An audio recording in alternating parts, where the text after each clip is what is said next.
Bismillahirrahmanirrahim. Assalamualaikum warahmatullahi wabarakatuh. Bagaimana kabar anak-anakku semuanya? Semoga dalam keadaan sehat walafiat. Amin ya rabbal alamin. Alhamdulillah rabbil alamin wassalatu wassalamu ala sayyidina Muhammadin wa ala alihi washabihi ajmain. Ba'du. Anak-anakku sekalian, pada kesempatan hari ini kita akan membahas tema berikutnya dari bab 3, yaitu sejarah perumusan Undang-Undang Dasar Negara Republik Indonesia tahun 1945. Di situ ada foto diskusi-diskusi yang dilakukan oleh para pahlawan bangsa, para founding fathers Indonesia. Nah, sejarah ini kita awali dengan sidang BPU PKI pertama. Jadi sidang BPU PKI pertama ini di bab 1 sebenarnya kita sudah mempelajari tentang sejarahnya. Ya, jadi yang pertama itu 29 Mei sampai 1 Juni. Mereka bersidang pertama kali. Pada sidang ini menerima berbagai usulan tentang dasar negara Indonesia merdeka. Jadi selain itu juga membentuk panitia kecil perumusan dasar negara dengan 9 anggota. Masih ingat? Coba dicek kembali bab 1 ya. Yang berikutnya adalah adanya rapat panitia kecil. Dilaksanakan pada tanggal 22 Juni 1945.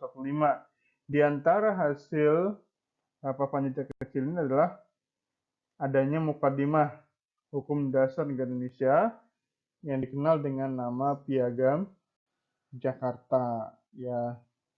Kemudian yang pertama yaitu panitia perancang Undang-Undang Dasar yang dipimpin oleh Soekarno. Kemudian panitia keuangan dan perekonomian diketuai oleh Muhammad Hatta, dan panitia peta atau pemilihan tanah air diketuai oleh Abi Kusno Cokrosioso. Jadi ketiga panitia tersebut bekerja sama sehingga menghasilkan rancangan Undang-Undang Dasar Negara Indonesia dengan Piagam Jakarta sebagai pembukanya. Jadi pada tanggal 11 Juli, panitia perancang Undang-Undang Dasar melanjutkan sidang. Di antara hasil kesepakatannya adalah yang pertama, membentuk panitia perancang Declaration of Rights. Anggotanya adalah Ahmad Subarjo, Sukiman, dan Parda Harahap. Kemudian membentuk unitarisme dan kepala negara di tangan satu orang, yaitu presiden, dan membentuk panitia kecil perancang Undang-Undang Dasar yang dipimpin oleh Supomo. Kemudian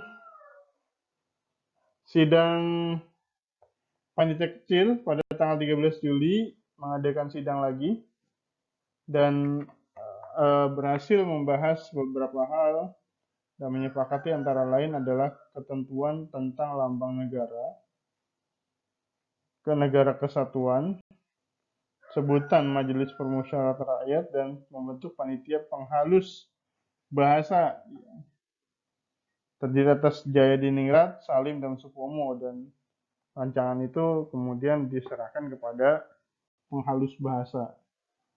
Nah, jadi bahasanya dihaluskan.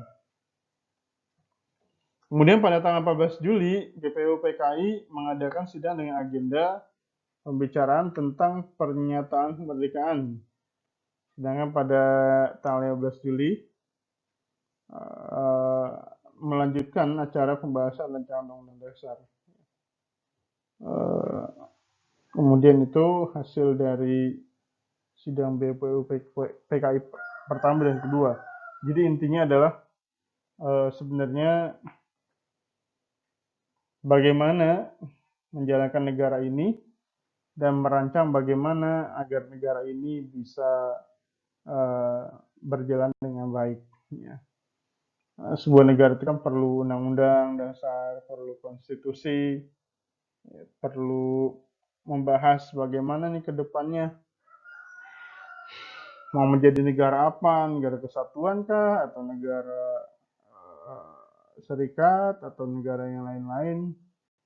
itu adalah dirancang dalam ini, termasuk Piagam Jakarta. Namun sangat disayangkan sekali gitu, ketika misalkan Piagam Jakarta yang sejatinya bukan hanya untuk umat Islam sebetulnya, tapi untuk semua. Lalu kemudian yang kita hadapi adalah, yang kita alami sebagai umat Islam, adanya penghapusan kata-kata di Piagam Jakarta poin pertama. Nah, tinggal sekarang adalah ketuhanan yang Maha Esa. Itu pun ya masih perdebatan hingga hari ini, apakah Piagam Jakarta akan dikembalikan lagi atau tidak. Kita berharap semoga negara kita baik-baik saja, Indonesia menjadi negara yang maju dan dipandang, dihormati oleh negara-negara lain. Amin ya rabbal alamin. Kemudian kita simak sebuah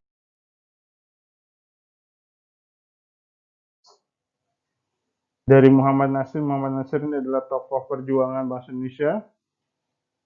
Beliau mengatakan bahwa ketika Islam beribadah akan dibiarkan saja, tapi kalau Islam sudah berekonomi dan berpolitik akan diawasi dan dicabut seakar-akarnya. Jadi kita sebagai umat Islam bukan hanya ibadah, tapi ada banyak aspek-aspek dalam kehidupan yang harus kita raih. Begitu ya.